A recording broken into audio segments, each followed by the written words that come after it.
Hello everyone. तो हमने last lecture में पार्ट 6 का चैप्टर नंबर 1, 2 और 3 को कंप्लीट कर दिया था। आज हम देखने वाले हैं चैप्टर नंबर 4, 5 और 6 और यहाँ पे हमारा पार्ट नंबर 6 खत्म हो जाएगा, जिसके अंदर हमारी सारी आर्टिकल्स आ जाती हैं, जो कि हमारा पर्टिकुलर क्या था, स्टेट को हम डिफाइन करते हैं। ठीक है, जिसे हमको स्टेट को डिफाइन करते हैं ना, वही सारे आर्टिकल्स इसके अंदर दी गई हैं। क्लियर। और मैं फास्ट नहीं जा रहा हूँ, मैंने पहले ही कहा था कि अगर जिस बच्चों ने पार्ट नंबर 5 को डिटेल में पढ़ा होगा ना, उनको पार्ट 6 को खाली एक बार देखना है, कौन सी आर्टिकल कहाँ दी गई है, बस इनफ है वो चीज़।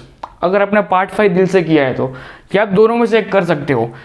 आप पार्ट 6 करोगे तो भी आपको सेम रिजल्ट मिलने वाला है, आप पार्ट 5 करो तो भी आपको सेम रिजल्ट मिलने वाला है। आप चाहे दोनों में से एक करो या दोनों को एक एक करो तो भी चलेगा, बट अगर पार्ट 5 को डिटेल में करते हो तो आपको पार्ट 6 में इतना कुछ देखना नहीं पड़ेगा। और वही चीज़ आज मैं कराने वाला हूँ। मैं आपको मोस्ट ऑफ वो आर्टिकल्स बता दूंगा जो मोस्ट ऑफ आपके एग्जाम पर्सपेक्टिव से इंपॉर्टेंट है। ठीक है, बाकी अदरवाइज बहुत सारे आर्टिकल्स हो जाएंगे और बहुत सारा लेंथी पोर्शन हो जाएगा, आपको वही लगेगा कि सब कुछ फिर से रिपीट हो रहा है, बस नाम चेंज कर दिए हैं। राइट, तो हम लोग सबसे पहले देखते हैं कि चैप्टर नंबर 4 में क्या दिया है। चैप्टर नंबर 4 में सिर्फ एक ही आर्टिकल दी है, वो आर्टिकल दी है आपकी 213। कौन सी है? ऑर्डिनेंस। प्रेसिडेंट जो ऑर्डिनेंस दे सकता है ना, वैसा ऑर्डिनेंस फिर से गवर्नर भी ला सकता है। ऑर्डिनेंस हमेशा इमरजेंसी के टाइम पे लाया जाता है। ठीक है, उसको पास करने के लिए 6 वीक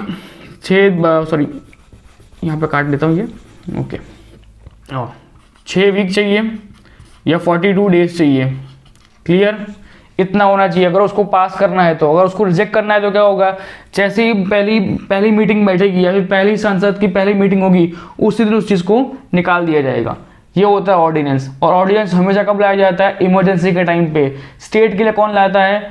तो गवर्नर। और पूरे देश के लिए कौन लाता है? तो प्रेसिडेंट। क्लियर, इसे कहते हैं ऑर्डिनेंस लाना। चैप्टर नंबर 4 आपका कंप्लीट। इसको ऑर्डिनेंस का मैंने डिटेल में आपको प्रेसिडेंट के टाइम पे डिटेल में समझाया हुआ, एक भी पॉइंट उसमें छोड़ा नहीं, मैंने डिटेल में समझाया, तो आप उनको देख लेना। अब आ जाओ आपका चैप्टर नंबर 4 क्या कहता है? The high court. वो कहाँ से कहाँ तक है? तो 214 से लेके 231 तक।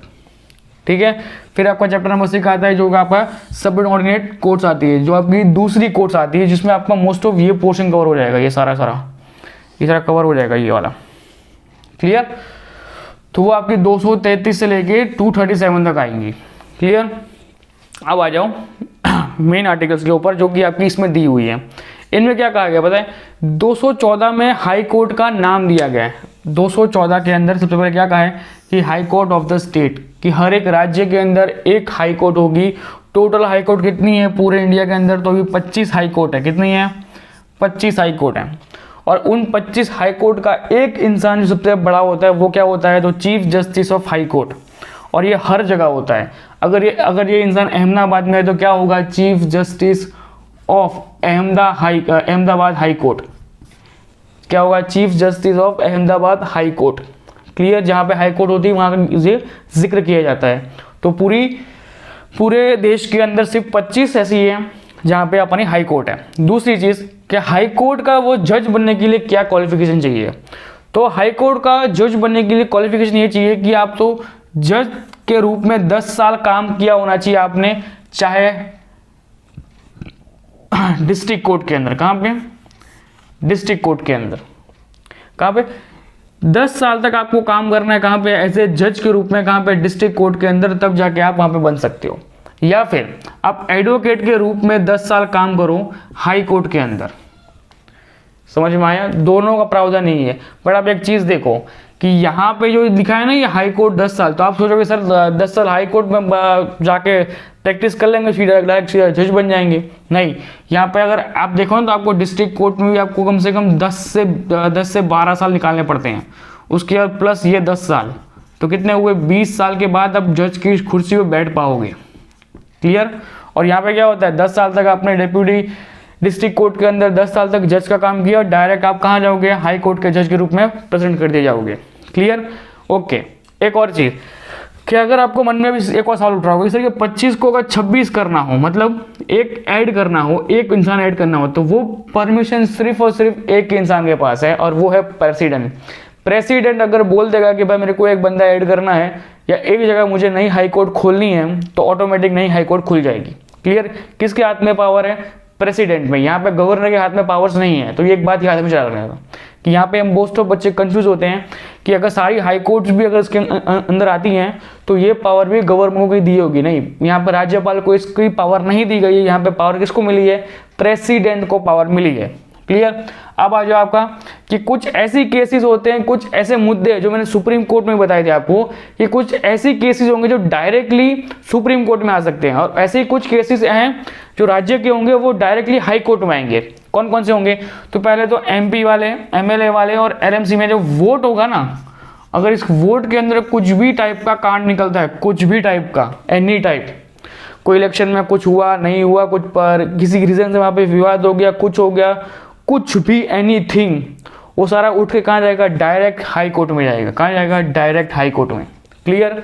एक और चीज, कोई भी कंपनी मैटर होगी, कॉपीराइट इशू होगा, ट्रेडमार्क इशू होगा, वो सब कहाँ पे आएगा, हाई कोर्ट के अंदर डायरेक्ट आएगा। कंपनी इशू मतलब अगर मेरी कंपनी है, ओके, और उस कंपनी का कोई पेटेंट है, ठीक है, सपोज कि अगर मैं ऐसी कोई भी सपोज कि ऐसी मैं कोई सी चीज़ बेचता हूँ जिसका ये पेटेंट है, तो इसके ऊपर जो लिखा होगा ना HS हरदीप सर, तो ये मेरा पेटेंट हुआ, मैंने ऐसा करके बना दिया, ठीक है। और इसी चीज़ को कोई दूसरी कंपनी यूज़ करे, सेम चीज़ और सेम नाम यूज़ करके, तो क्या होगा, मैं उसको कंपनी मैटर के अंडर में उसको मैं सीधा हाई कोर्ट में बुला सकता हूँ। क्लियर। एक ये हो गया। दूसरी चीज़ कि अगर मैं हरदीप करके ये पूरी कंपनी है, उसका कोई यूट्यूब चैनल है और उसके ऊपर मैं कोई अपने वीडियोस बना रहा हूँ और उन वीडियो को कोई और इंसान किसी और जगह यूज़ कर रहा है किसी नेगेटिव वे में, तो क्या हो जाएगा, कॉपीराइट इशू हो जाएगा। और वो मैं कहाँ लेके जा सकता हूँ, हाई कोर्ट के अंदर। अब इसमें दो ऑप्शन आते हैं, एक होता है कि यूट्यूब अपना खुद का कॉपीराइट सिस्टम के इंक्लूडिंग उस वीडियो को या उस वीडियो को हटा देगा, या फिर एक और चांस होगा कि अगर मैं किसी जगह पे प्राइवेट ट्यूशंस लेता हूँ, ठीक है, जहाँ पे मैं अभी प्राइवेट ट्यूशंस लेता हूँ और उस जगह का कोई वीडियो लीक कर दे, उस जगह का वीडियो लीक कर दे, तो तब जाके मैं उसको कॉपीराइट इशू के अंतर्गत मैं क्लेम भी कर सकता हूँ उस इंसान के खिलाफ कि भाई इसने विदाउट माय परमिशन इसने ये चीज़ यूज़ की मेरी। क्लियर। तो इस तरीके से आपका कॉपीराइट इशू यहाँ पे आता है और आप डायरेक्ट यहाँ से हाई कोर्ट में जा सकते हो। क्लियर। दूसरा आता है कि ट्रेडमार्क। सिंपल सी बात है कि हर चीज़ को कोई ना कोई ट्रेडमार्क होता है, हर कंपनी का अलग खुद का ट्रेडमार्क होता है। जैसे रिलायंस का अलग ट्रेडमार्क है, तो उसी तरीके से उसके भाई का अनिल का सेम टू सेम नहीं होगा, डिफरेंशिएट है, दोनों में बहुत फर्क हो जाता है। क्लियर। तो वो ट्रेडमार्क को एक दूसरे का यूज नहीं कर सकते हो। क्लियर यहाँ पे। दूसरा कि अब आ जाओ, एक और चीज आती है जो आती है डिफॉर्मेशंस। ये क्या होता है पता है, इज्जत में इज्जत उछाली गांव ने और पैसा बनाया मैंने। कैसे कि अगर किसी ने अगर मेरी किसी भी चीज को लेके पब्लिक मेरी वैल्यू है, आज अगर सपोज कर मेरी पब्लिक कोई भी वैल्यू होगी XYZ, अगर मेरी वैल्यू है, ठीक है, इतने करेंसी में मेरी वैल्यू है, तो और अगर कोई खिलाफ कोई ऐसा इंसान है कि जो मेरे खिलाफ बहुत ही नेगेटिविटी यूट्यूब पे सोशल मीडिया के ऊपर फैला रहा है, ठीक है, और मुझे लग रहा है कि भाई ये इंसान यहाँ पे गलत है और ये इंसान मतलब मेरी इमेज को डिफेम कर रहा है, तो सिंपल सी बात है, मैं इसको अपने उस वैल्यू के हिसाब से जो मेरी नेटवर्थ होगी उस वैल्यू के हिसाब से मैं उस पर एक जुर्माना दाखिल कर सकता हूँ। क्योंकि मेरी नेटवर्थ अगर 500 करोड़ है तो सिंपल सी बात है मैं उसके ऊपर डिफेमेशन केस डालूंगा 500 करोड़ का। अब सिंपल सी बात है कि ये इंसान तो कभी दे ही नहीं पाएगा उस चीज़ को लेकर। क्लियर। तो हमेशा याद रखना कि डिफॉर्मेशन होता है ना, वो बहुत ही रेयर केस में किसी के ऊपर किया जाता है। रिसेंटली अभी अक्षय कुमार सर ने किया था एक बच्चे के ऊपर, एक यूट्यूब चैनल था उसके ऊपर किया था, तकरीबन 500 करोड़ का किया। कितना का? 500 करोड़। सपोज इट अक्षय कुमार की कंपनी है, अक्षय कुमार की जो टीम है ना, उसने किया था किसी बच्चे के ऊपर, लेकिन किसी एक यूट्यूबर है उसके ऊपर किया था। मुझे एग्जैक्टली नाम मैं आपको नहीं बता सकता, ठीक है, फॉर द समथिंग रीजंस मैं आपको नहीं बता सकता उसके बारे में। अब आप वो से भूल जाओ। अब आ जाओ यहाँ पे कि और क्या क्या चीज़ें हैं कि अगर लव मैरिज या डिवोर्स करना है, डायरेक्ट कहाँ पे जाओ, सीधा कोर्ट में चले जाओ, सीधा हाई कोर्ट में जाओ, डिस्ट्रिक्ट कोर्ट में मत जाओ। आपको लव मैरिज करनी है सीधा हाई कोर्ट चले जाओ, डिवोर्स लेना है सीधा हाई कोर्ट चले जाओ, तुरंत फैसला होगा। एक बात तो मेरे को समझ में आती है, सबसे ज़्यादा मैं किसी चीज़ के अगेंस्ट में हूँ ना, तो इस चीज़ के अगेंस्ट में हूँ और किसी चीज़ के अगेंस्ट में नहीं हूँ। बाकी डिवोर्स लेना ना मतलब जो करना आपको करो। और मोस्ट ऑफ केस में अगर हाई कोर्ट का एक सर्वे के कारण ये दिखाया गया था कि जो इंसान वहाँ पे आके लव मैरिज गए हैं, लव मैरिज करके या फिर कोर्ट मैरिज करके जाते हैं ना, वो विद इन 14 मंथ में, कितने 14 महीने के अंदर फिर से डिवोर्स के लिए वापस आ जाते हैं वही कपल्स। जिन लोगों ने 14 महीने पहले कोर्ट के अंदर बैठ के 4 साक्षी को रख के लव मैरिज किया था, वही लोग 14 महीने बाद क्या आते हैं, डिवोर्स के रूप में आ जाते हैं। क्लियर? ऐसा मेरा कहना नहीं है, ये हाई कोर्ट का एक सर्वे कहता है। क्लियर? एक और चीज़ कि एक जज होगा ना, एक जज वो 2 स्टेट में बैठ सकता है किसी भी रीज़न से, कुछ भी करके। ठीक है? एक और चीज़ कि अगर बहुत सारे स्टेट्स हो जाएंगे, मतलब अगर किसी एक स्टेट के अंदर, सपोज इट कि अगर ये स्टेट है, ठीक है, और उस स्टेट के अंदर अगर चाहते हैं कि भाई एक स्टेट के अंदर पार्टीशन कर दिया जाए कि एक हाई कोर्ट यहाँ बनाई जाए और एक हाई कोर्ट यहाँ बनाई जाए, ये आपने कर दिया। एक और चीज़ है कि अगर 5-6 स्टेट एक साथ है, मतलब हमको सिंपल एग्जांपल देता हूँ, ये अपने जो नॉर्थन ईस्टर्न वाले नॉर्थन ईस्टर्न वाले जो कि आपने वो छोड़ दो, आपकी जो 7 सिस्टर है, ये एग्जांपल लेता हूँ, ये आपकी जो 7 सिस्टर वाला एग्जांपल है ना, वो बेस्ट एग्जांपल रहेगा। ये 7 सिस्टर है ना, इनके बीच में 1984 में 88 में सॉरी, वहाँ पे एक ही हाई कोर्ट थी, 7 राज्यों के बीच में सिर्फ एक हाई कोर्ट। तो जो मैंने लिखा हुआ है ना कि state plus state plus state is equal to high court, मतलब वहाँ पे चाहे कितने भी स्टेट थे पर उन सबके बीच में क्या था, एक ही वो था, क्या था, एक ही हाई कोर्ट थी। क्लियर? और वही सेम चीज़ सब जगह अभी लागू पड़ती है, कहीं पे भी आप कुछ भी करो। क्लियर? वन मोर थिंग कि ये चीज़ सेम कॉन्सेप्ट आपका सुप्रीम कोर्ट में लागू नहीं रहता। क्यों? सुप्रीम कोर्ट को ऐड करना किसकी जवाबदारी में आता है, तो संसद से लेके प्राइम मिनिस्टर या फिर और प्रेसिडेंट को सबको इंक्लूड करना पड़ता है अगर आपको सुप्रीम कोर्ट कहीं पे चेंज करनी होती है तो। बट यहाँ पे क्या होता है, राष्ट्रपति एक बार कह देना तो वो चीज़ फाइनल कर दी जाती है यहाँ पे। क्लियर? ये हो गया यहाँ तक आपका। एक और चीज़, अब इसके बीच में है ना 215 से लेके 232 तक कुछ खास, इतना कुछ खास नहीं है। अगर सुप्रीम कोर्ट आपने पढ़ा है तो जितना कुछ सुप्रीम कोर्ट में दिया हो ना, किस तरीके से काम करना है, उनकी जगह कौन किस तरीके से आएगा, किस तरह वकील बदले जाएंगे, वकील नहीं है तो उसकी जगह कौन आएगा, उसकी जगह कौन आएगा, रिटायर्ड जज को कब यूज़ करना है, किस तरीके से वो कुछ भी कर सकते हैं, किस तरह की उनकी सैलरी होती है, वो इतना कुछ मैटर नहीं करता, क्योंकि कोर्ट्स के बारे में या फिर हाई कोर्ट के बारे में मोस्ट ऑफ यहाँ से क्वेश्चन बन सकते हैं आपके।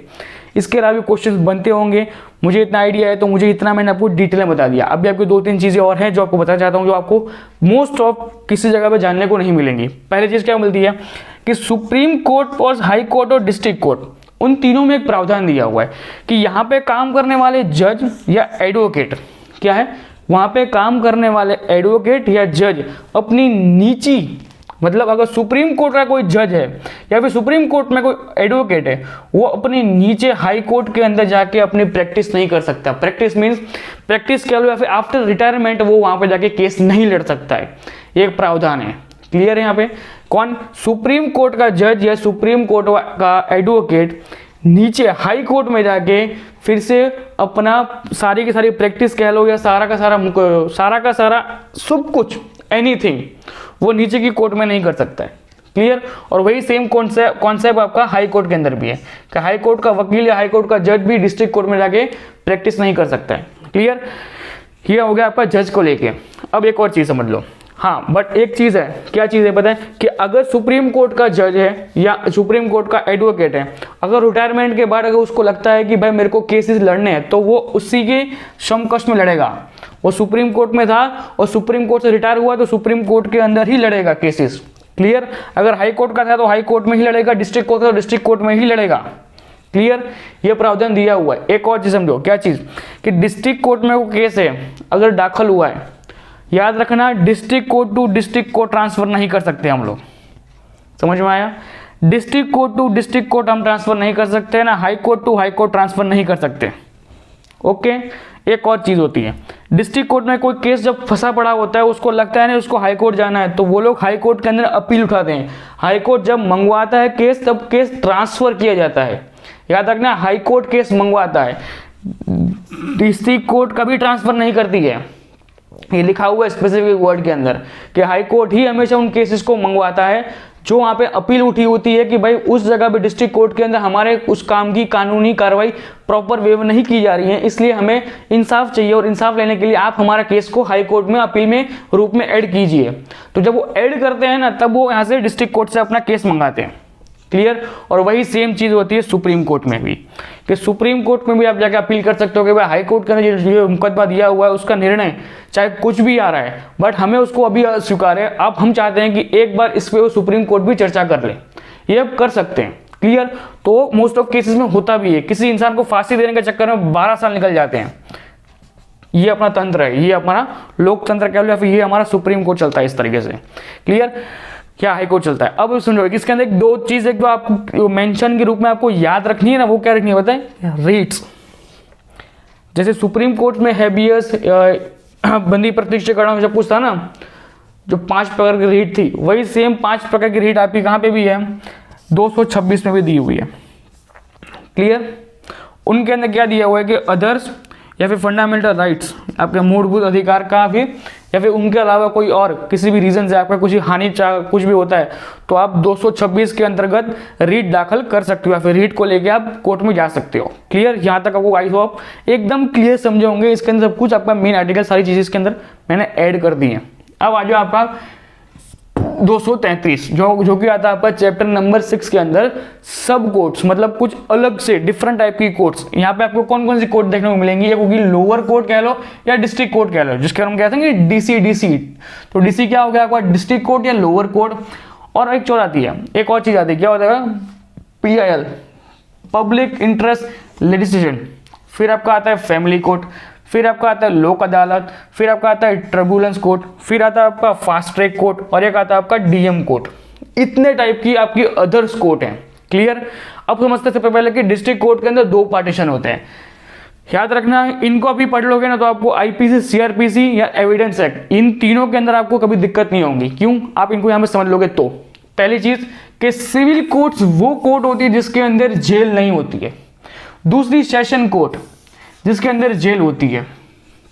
क्लियर। कौन सी, सिविल कोर्ट के अंदर आपके कौन से मैटर होंगे, हमेशा मनी से रिलेटेड, प्रॉपर्टी से रिलेटेड। सेशन कोर्ट में आपके कौन से मैटर होंगे, मर्डर, रेप, किडनैपिंग, कुछ भी हो सकते हैं, जिस केस के अंतर्गत आपको जेल में डाला जा सकता है, वो केस आपके कहां पे होंगे, सेशन कोर्ट में होंगे। और उनका जज कौन होगा, तो सेशन जज होगा। क्लियर। इनका जज कौन होगा, तो सिविल जज होगा। इसमें जेल में डाला नहीं जा सकता, इनको सिर्फ फाइन मारा जाएगा। क्या मारा जाएगा, फाइन मारा जाएगा। क्या भाई तूने इससे इतने पैसे उधार में लिए थे, फिर तूने चुके क्यों थे, नहीं दिए तूने, चल ठीक है, चल तेरे को आपसे 10% के ब्याज पे तेरे को हर महीने उसको पैसे देने पड़ेंगे। ऐसा कुछ भी कर सकता है इनडायरेक्टली, वहां पे उसको आपको जेल में नहीं भेजा जाएगा। बट यहाँ पे अगर आपने किसी का मर्डर कर दिया तो उसका मतलब ये नहीं है कि आपको बाहर बोल के बोला जाएगा चल ठीक है तो उसकी फैमिली को हर रोज कमा के खिला उसको जाके, नहीं, उसके लिए प्रावधान दिया कि उसको जेल में भेजो, तो उसको जेल में भेजा जाता है। अब है ना, एक और प्रश्न आता है कि बहुत जगह पे ऐसा होता है कि भाई दोनों सिविल कोर्ट वाले और सेशन कोर्ट वाले जज एक ही होते हैं, तो वो किस तरीके से काम करेंगे, तो वो इस तरीके से काम करते हैं कि मॉर्निंग सेशन होगा ना उनका, वो किसके लिए होगा, तो सेशन के लिए होगा सीजन कलर, जो ये होगा कौन सा, फौजदारी वाला, जिसके अंदर वो सारे मर्डर, रेप के, किडनैपिंग वाले जो कुछ भी होंगे सारे के सारे, जिसमें जेल आप जा सकते हो, वो सारे केसेस कब देखेगा, सुबह में देखेगा। और after the lunch evening time में क्या देखेगा, वो सिविल कोर्ट देखेगा। ठीक है, जिसके अंदर क्या है, जिसके अंदर आपको किसी को जेल में नहीं भेजना है। हाँ, पर एक और चीज़ है, अगर आप उन फाइन को नहीं भरते हो, जो फाइन मारा गया कोर्ट के हिसाब से, अगर आप उस फाइन को नहीं भरते हो तब जाके कोर्ट आपको जेल में भेज सकती है। ठीक है, ऐसा नहीं कि वो जेल में नहीं भेज सकती, वो जेल में भेज सकती है, बट मोस्ट ऑफ केस में क्या होता है कि यहाँ पे आपको फाइन भर देते हैं लोग, मोस्ट ऑफ लोग। क्लियर, ये हो गया। अब आ जाओ आप PIL में क्या हुआ है, पब्लिक इंटरेस्ट इन लिटिगेशन। ये वो चीज़ें होती है कि जो मोस्ट ऑफ चीज़ों में आपको आप है ना उसको याद रखना कि आप इसको बहुत जगह यूज़ कर सकते हो। आप इसको supreme court, district court, high court, आप इसको तीनों जगह यूज़ कर सकते हो। आप कोई भी सामाजिक मुद्दे को लेके, आप इशू को लेके आप कोर्ट में जा सकते हो, PIL दाखिल कर सकते हो। सबसे पहले इसको हम कहाँ से लेके आए हैं, तो ये है सबसे पहले अमेरिका के अंदर। क्लियर, हम लेकर कहाँ से आए, और सबसे पहला इंसान कौन था, तो 1986 में PN भगवती, कौन, PN भगवती जी ने सबसे पहले लेके आए थे PIL। ठीक है, PIL से आपको याद रखना इतना जरूरी है, इससे अलावा ज़्यादा जरूरी है नहीं। क्लियर। दूसरा आपका आ जाए फैमिली कोर्ट। फैमिली कोर्ट कहाँ से आया, तो गुजरात से आया। ठीक है, कब आया, तो 1984 के अंदर आया। इसके अंदर क्या क्या दिया हुआ है, तो डिवोर्स, फैमिली फाइट या फिर दहेज, तीनों चीज़ें आपकी इसके अंदर आ जाती है, और इसके अंदर आप जेल में जा सकते हो। ठीक है, याद रखना। इसके अंदर आप जेल जा सकते हो। ओके, तीसरी आती है आपकी लोक अदालत। लोक अदालत या फिर पब्लिक कोर्ट। ये जो लोक अदालत पब्लिक कोर्ट दिया हुआ है ना, ये पूरे साल में एक बार होती है। कब होती है? पूरे साल में एक बार होती है। और इसकी रिजल्ट आने के बाद इसके ऊपर अपील नहीं कर सकते। क्यों पता है? क्योंकि इसके अंदर एक प्रावधान दिया हुआ है। क्या दिया हुआ है? कि आप पब्लिक अदालत का उपयोग तभी करोगे जब आपका मुकदमा बहुत लंबे टाइम तक चल चुका है और आप डिसीजन लेने के कैपेबल नहीं हो चुके हो, दोनों पक्ष में से कोई किसी का भी मतलब छूट छाट नहीं दे रहा है, तो उसके लिए क्या होता है कि कॉम्प्रोमाइज के रूप में उन दोनों को पब्लिक कोर्ट में बुलाया जाता है और दोनों को कहा जाता है कि तुम्हारी क्या डिमांड है, तुम्हारी क्या डिमांड है। वो दोनों जो की डिमांड रखते हैं, दोनों कॉम्प्रोमाइज करते हैं और उस टाइम वो जो रिजल्ट निकलता है, उस रिजल्ट को आप कभी फिर से अपील नहीं कर पाओगे किसी भी कोर्ट के अंदर, ना सुप्रीम कोर्ट के अंदर, ना हाई कोर्ट के अंदर, ना डिस्ट्रिक्ट कोर्ट के अंदर। आप कहीं भी अपील नहीं कर पाओगे। क्लियर? तो लोक अदालत का ये होता है। क्लियर? यहाँ पे आपको लोक अदालत समझ में आया? इसका मतलब ये नहीं पब्लिक को बिठाया, पब्लिक को बोला कि चलो भाई वोटिंग करो, चलो ये करो, ये करो। नहीं, उन दो इंसानों को बुलाया जाता है, उन दोनों को सामने बिठाया जाता है, उनसे बोला जाता है कि भाई तेरी क्या डिमांड है, तेरी क्या डिमांड है। दोनों के बीच का एक रास्ता निकला जाता है जो, और वो रास्ता निकलता है तो उसके ऊपर हाई कोर्ट के जज की साइन होती है और उसी नोटिस में लिखा होता है कि अब आप इस रिजल्ट के बाद, ये जो रिजल्ट आपने भी साइन आउट किया है, उसके बाद ना आप कभी इन तीनों में से कहीं भी जा सकते नहीं हो। क्लियर? क्योंकि आप लोगों ने ही हमको यहाँ पे बिठा के सब कुछ करवाया है, ये सोच के वो लोग साइन करते हैं। क्लियर? तो इसे कहते हैं लोक अदालत। अब आ जाओ ट्रिब्यूनल कोर्ट्स। ये वो कोर्ट होती है जो स्पेशल टाइप की कोर्ट्स होती हैं, जिनके अंदर आपके जीएसटी, इनकम टैक्स, रिवर, आपका कुछ एनवायरमेंट से रिलेटेड कोई भी जो कोर्ट होती है, वो सारी की सारी चीजें कहाँ आती है? आपकी ट्रिब्यूनल कोर्ट्स के अंदर आती है। क्लियर? इसके अंदर आपकी हर वो चीज आ जाएगी। ओके, अब आ जाओ आपको सीधा आ जाओ कि फास्ट ट्रैक कोर्ट कौन सी होती है। फास्ट ट्रैक कोर्ट आपकी वो होती है जिसके अंदर पूरे महीने, एक महीने के अंदर उनको कम से कम मतलब 10 से ज़्यादा केसेस को उनको निपटाना होता है। फास्ट ट्रैक मतलब देखो बहुत स्पेशल और बहुत रेयर केसेस के अंदर फास्ट ट्रैक कोर्ट का यूज़ किया जाता है। लास्ट टाइम निर्भया कांड के टाइम पे जब 12 जो रेप केस हुआ था, गैंग रेप हुआ था, उस टाइम पे इस चीज़ का यूज़ करके लोगों को फटाफट फांसी की सज़ा सुनाई गई थी। क्लियर? तो मोस्ट ऑफ जगह यूज़ होता है, बहुत जगह यूज़ होता है फास्ट ट्रैक कोर्ट। और इसका ये होता है कि जो इसके अंदर वकील बैठा होता है ना, वकील हेयरिंग सुनता है ना, तो 3-3, 4-4 घंटे की हेयरिंग सुनता है। और जो नॉर्मल जज होता है ना, जो आपका जज यहाँ पे सिविल जज या सेशन जज होते हैं, ये लोग क्या करते हैं? ये लोग सुनेंगे, बोलेंगे कि हाँ ठीक है, 10 मिनट 15 मिनट सुना, फिर बोल देंगे कि ठीक है काम करो, नेक्स्ट डेट को आना। जाओ, क्या बोलेंगे? नेक्स्ट डेट को आ जाना। इसमें क्या होता है पता है? वो सब नहीं करते हैं, वो 3-4 घंटे का सुनता है, फिर बोल देगा हाँ ठीक है चलो भाई काम करो, खाना वाना खा के फिर से इकट्ठा हो जाओ। तो फिर से वो 2-3 घंटे सुनेगा और उसी दिन उसको लगेगा ना कि रिजल्ट आज सुनाना है, तो वो सिर्फ इसको रिजल्ट सुना भी देगा। क्लियर? तो फास्ट ट्रैक कोर्ट इतना इंपॉर्टेंट है कि वो उसको लगेगा ना कि हाँ भाई ये इंसान आज ही क्या प्रूफ हो चुका है, तो उसको ऑन द स्पॉट शाम होते होते तो उसको सजा सुना देंगे वो लोग। क्लियर? ये होता है फास्ट ट्रैक कोर्ट। अब आ जाओ DM court, district magistrate court. अब देखो ये ऐसी कोर्ट होती है इसके अंदर आपका कलेक्टर बैठता है। अब देखो कलेक्टर स्पेसिफिक वहां जाके बैठता नहीं है, बट जितनी पावर्स इसको हाई कोर्ट के जज को मिली है ना, हाई कोर्ट के जज को या फिर डिस्ट्रिक्ट कोर्ट के जज को मिली है ना, वही सेम पावर किसको मिली है? कलेक्टर को मिली है, जब वो डीएम कोर्ट के अंदर बैठता है। ठीक है? और उसके अंदर क्या आता है? टैक्स से रिलेटेड चीजें आती हैं। और कौन से टैक्स से रिलेटेड पता है? जो जमीन से रिलेटेड टैक्स होते हैं। मतलब अगर आज मेरी एक जमीन है, ठीक है, और वो ज़मीन मेरी भी नहीं है, वो मेरे दादा के टाइम की ज़मीन है, ठीक है, और अगर उस ज़मीन के ऊपर मैंने जो होता है ना कि एक लैंड टैक्स करके आता है, हर डिपार्टमेंट में होता है कि लैंड टैक्स आपको देना पड़ता है अगर आपकी टैक्स मतलब अगर आपकी वो लैंड है तो, और उस टैक्स को मैं नहीं दे रहा हूँ, मतलब मेरे दादा के टाइम से वो किसी सब भूल चुके थे, किसी ने दिया ही नहीं है, तो कम से कम तकरीबन 10, 15, 20 साल निकल चुके हैं, और मैं मुकदमा लड़ता हूँ, मैं मुकदमा लेके जाऊंगा तो मेरा मुकदमा यहाँ पे जाएगा, कहाँ पे? प्रॉपर्टी के खिलाफ जाएगा। बट जब यहाँ पे जाएगा तो वो लोग कहाँ ट्रांसफर कर देंगे? डीएम कोर्ट के अंदर। यहाँ पे जाएगा, कलेक्टर के सामने बैठाऊंगा और मैं उससे बात करूंगा, उसको बोलूंगा कि भाई देखो 30 साल पहले जो कुछ भी हो गया इट्स ओके, पर मैं अब भरना चाहता हूँ, तो मुझे कितना भरना है, तो वो मुझे पूरा कैलकुलेट करके हर वो चीज़ डिटेल में बताएगा कि सर आपको इतना इतना भरना पड़ेगा, उसके बाद फिर से आपकी ज़मीन आपकी हो जाएगी। क्लियर? तो ये कहाँ पे होता है? डीएम कोर्ट के अंदर होता है। मोस्ट ऑफ केसेस यहाँ पे जब आता है ना, तो यहाँ से वो यहाँ पे नहीं भेजते हैं, ठीक है, यहाँ से यहाँ नहीं आता है। क्लियर? यहाँ से वहाँ जा सकता है, बट यहाँ से यहाँ नहीं आता है। ओके, तो ये हो गया आपका पूरा पार्ट 6 खत्म। ओके, अब आपका शुरू होगा कल से पार्ट 7।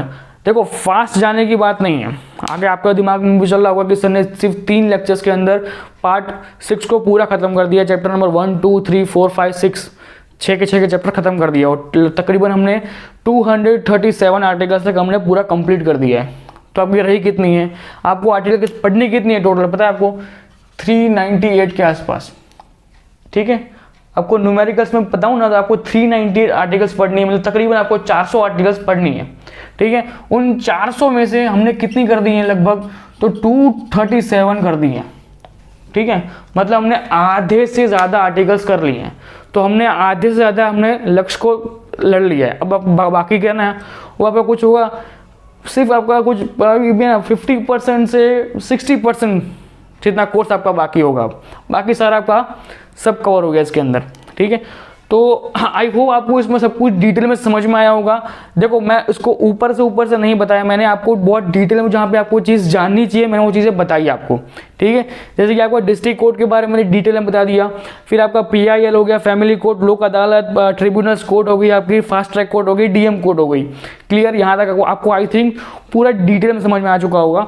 याद रखना 233 से लेकर 237 तक सारी की सारी क्या है, इनकी आर्टिकल्स ही है। लोअर कोर्ट कह लो या फिर डिस्ट्रिक्ट कोर्ट कह लो, और ये जो लिखा है ना पूरा ये सारा का सारा इन बीच में आ जाएगा, इनके बीच में आ जाएगा। क्लियर, वो आप एक बार खाली पढ़ लेना, एक बार देख लेना। ठीक है, जो चीज़ बता रहा हूँ ना हर वो चीज़ उसके अंदर डिटेल में लाइन में दी हुई है।